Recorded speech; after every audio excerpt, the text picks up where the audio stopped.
So Crucible is something that affects living things by causing growths on the body from other species. There are several types of these growths, including feathers, tails, and horns. The cause of this growth effect is unknown, but we can be sure some factions have some understanding of it, including the Crucible Knights and Horn Scent. It's referred to as primordial, and I take this to mean a few different things. Crucible is considered the origin of life on the planet, so that all life came out of it originally, and that it's driven by some universal laws above the influence of gods or men. Also, in the time before America, I believe some people worshipped the Crucible symbolically and magically, much like they would later worship the Erd Tree. In the lands between and Shadowlands, it's a fact of nature that this Crucible effect exists, causing the species blending growths on living things, or at least on bodily living things. Mutations the Crucible cause don't always result in death, but instead they seem to have more beneficial effects, at least sometimes, giving it some similarity with selected adaptations in evolution, but much faster. The Crucible incantations hint that any one form of life has in it all the other forms of life, just as some possibility that can be accessed in magical ways. I believe the Hornsen had a high understanding of the Crucible, and the fusion that occurs in the plot rituals occurs because of the Crucible.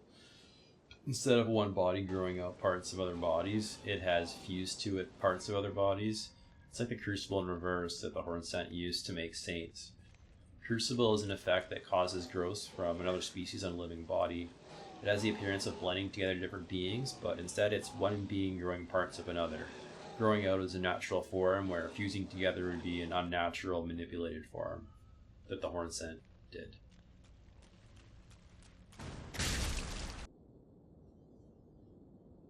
So all living things in the lands between have a kind of spirit essence that exists alongside their physical body. When the body dies, the spirit can still exist as well. A body can exist after the living spirit has died, but these are considered unnatural or untrue deaths. Both the disembodied spirit and the spiritless body can be reused by others in the world by various means and for whatever purpose they desire. The spirit portion can be captured in several ways. Spirit ashes are one way to summon the spirit of the deceased for a short time to assist the summoner. Ashes of War are another way that take the weapon skills acquired in someone's life and apply it to a new weapon. We also see the spirit essence consumed in more direct ways. Rykard devours living things whole, gaining their abilities and power. The greatest consumer of spirit essence in all is the Erd Tree, who absorbs dead at its roots in the various catacombs. And even as Tarnish consume the spirit matter in the shadow fragments and the ash that we find in the Shadowlands. One other way in which spirit essence, weapons, and bodies are all combined is when you defeat certain bosses and their bodies are turned into weapons. Like the Elden beast turns Radagon's body into the sacred relic sword after he's defeated. So spirit essence is the real currency of death that everything in the lands between is interested in, because it has like real value.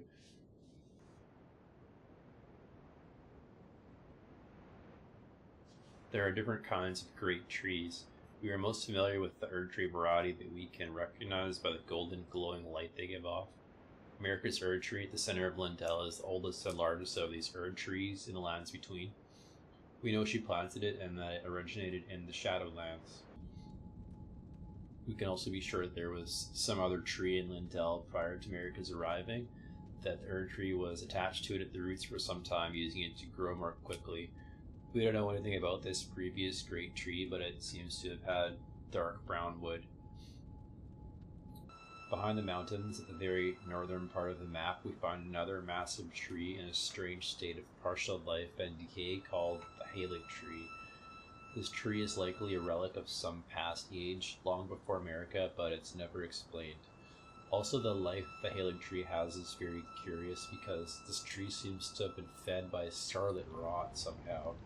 It's possible scarlet rot has a kind of spirit essence in it that's toxic to us, but beneficial to other things like scavengers and maybe the Halig Tree, among other plants. The DLC gives us a third example of a great tree in the form of the Shadow Tree.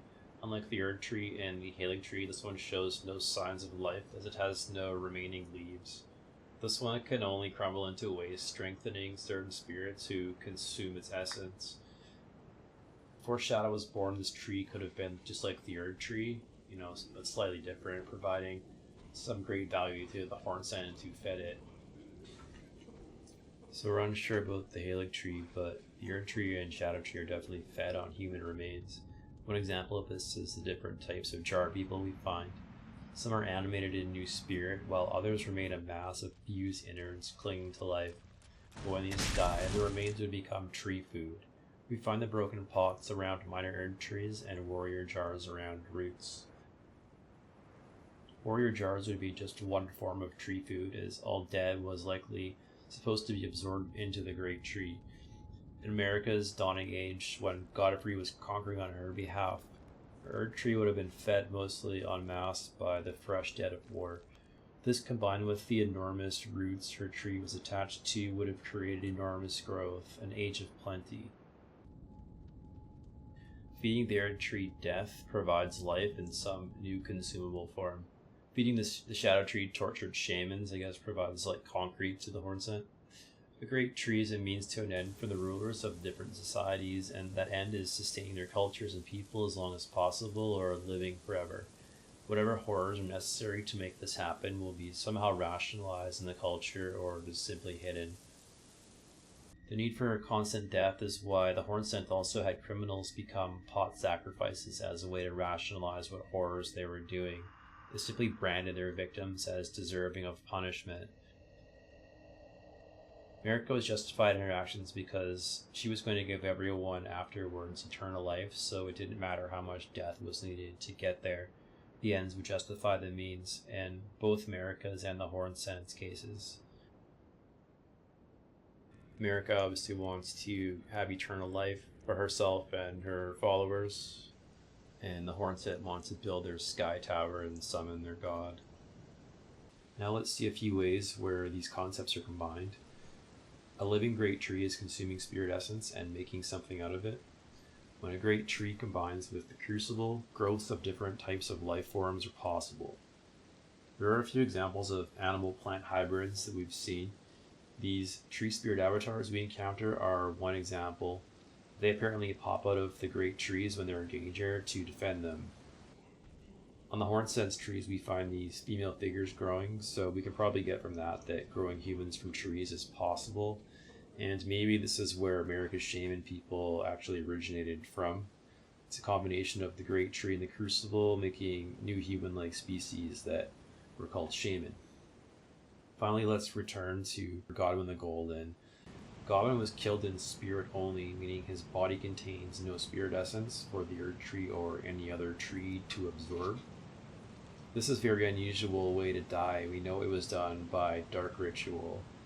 His physical body remains alive, which is why over time we see it changed by the Crucible into animal forms.